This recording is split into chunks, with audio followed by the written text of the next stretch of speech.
Hey, what's up my YouTube friends? Yes, this is the We All Juggle Knives channel. Hey, how you doing? I've got a new multi-tool review for you. This is a budget multi-tool. This is my Leatherman Wave Alpha. I was surfing around and I found a multi-tool that looked very similar to this. This was the box, but I already removed it, of course, because I've been testing out this multi-tool. All right, so yeah, you see the G10? You see how it's terraced, it's textured. Very similar on the surface to that expensive Leatherman multi-tool. But there are many key differences. And by the end of this video, you will know all the important differences to know, should you get the $200 multi-tool? Or maybe this could fit into a budget slot. Here is the tool set. You've got a wood saw, scissors, a plain edge knife blade, a file with a ruler on the other side. You have the pliers, wire cutters, a bit driver, a pocket clip. You have a can opener, a bottle opener with a flat head on the end. You have a package opener, or I think they call it the cord cutter. And you have a reamer awl. Now this is the official list of all the functions on the multi-tool from the product listing itself, so you can freeze that. This is one of the double-sided bits that this tool uses, and comes with a lot of those. There is the socket. A little bit different than Leatherman's because Leatherman uses flattened bits. This accessory right here just holds a bunch of extra bits, like so, and you can also just stick them in this, and it's a separate driver as well. The tool comes in this pouch. That's the back. Has an overflap. It has this side pocket which holds the extra bits in that driver. The budget tool is actually notably more bulky. If you turn them sideways, you can see that, right? It's thicker and it's a little bit longer. Now, if you're looking to buy this multi-tool, I got this on Temu. Here is the official listing. So the current price, $23.72. I am not affiliated with Temu. And just more documentation, that is the official seller of this right now, ZWX Backpack Tool, if you're trying to find it. And that is the price that your gear reviewer paid for this item. Now I did do the old paper test with this knife blade and it kind of sucked at it. All right, that's just embarrassing. I mean, for them, not me. But yeah, it wasn't really good on the paper test. You'd have to sharpen it more. But this is a little bit easier. I mean, you're not cutting pieces of paper anyway. But yeah, we can carve something. But as I was saying, YouTube screwed video makers over so bad, like recently. Last week, the week before that, the view counts were way down on everyone I subscribed to and myself as well. I mean, just one video, but they were, if you're a video maker, what you need to know, there was nothing wrong with your video last week or the week before that. There was nothing wrong with your video. YouTube is gaslighting you. We all made the same fucking videos we always make. That, we didn't suddenly, get bad at video making. What happened, this is my theory, the advertisers didn't want to spend money. They're saving their budget for the 3-month lead up to Christmas, right? So when they can't buy ads or they don't pay much for the ones they buy, YouTube doesn't give a crap about circulating our videos, right? That's my theory. I asked the AI about it. It gave me some bullshit about the weather changing and people were going outside and they weren't inside watching. Bullshit. Maybe a few people, but Americans by and large are, I mean, they're in no shape to be doing much outside. Your average American is sedentary and 70% of them are overweight.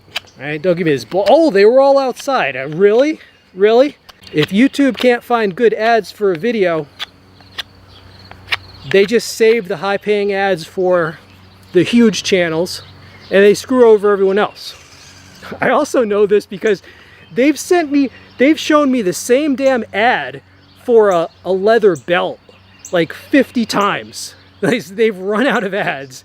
But don't worry, it'll pick up again, especially as we get toward the Christmas season. Anyway, while I was talking, I made this with the knife blade, which wasn't that sharp, but it was sharp enough to do just basic tasks. All right, so that's the knife blade. And here's a comparison of the blades. So the budget tool has an opening slot. The Leatherman has that thumb stud. And the blade on the Leatherman is thicker and stronger. I definitely prefer the tip on the Leatherman because it's just more acute and more precise. All right, and of course, the Leatherman gives you the super steel. So as it comes, you see the handles are not lined up, right? You can push them, you can force them to line up, and perhaps you could adjust that. But that's how it comes out of the box. The locks on these, it's basically a liner lock, just like on some Leathermans. And then the locks for the smaller tools, all right, it's a lever type lock that fits into a notch on the partial tangs. I had someone get all pissy with me because I got things started just this way, just freehanding it, like holding it this way, just to get a groove on it, and he got all pissy. The dude was in like some sort of weird costume. Like he was in some sort of weird woodworking costume. Okay.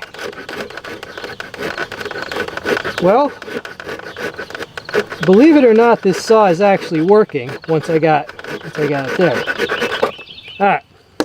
Okay, so I mean, look how far it went through just with that little thing. All right, so that's actually a good stop cut. Yeah, this saw ain't bad actually. And since now we have a stop cut, right? That's why they call it a stop cut, because that groove is stopping the cut. Right? And so you see, you can now start to make a groove like that. Here's a head-to-head with the scissors. First, this is the Leatherman.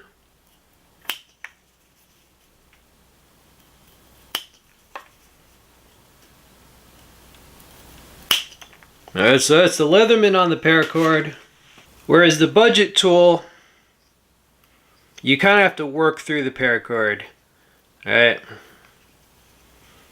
Basically, if you hold it taut, and then you just have to slowly work through. Right? Whereas the Leatherman was doing it in basically one or two movements. Right? It can get through, but you just kind of have to work through like that, right?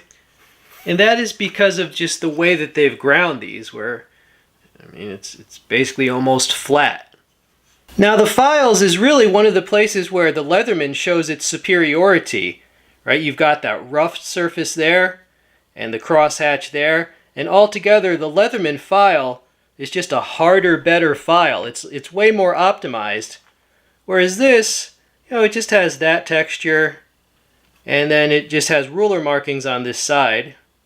Here's the wire cutters on cable wire.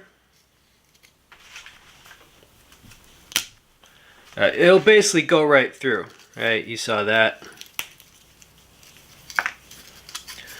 This can definitely handle this wire.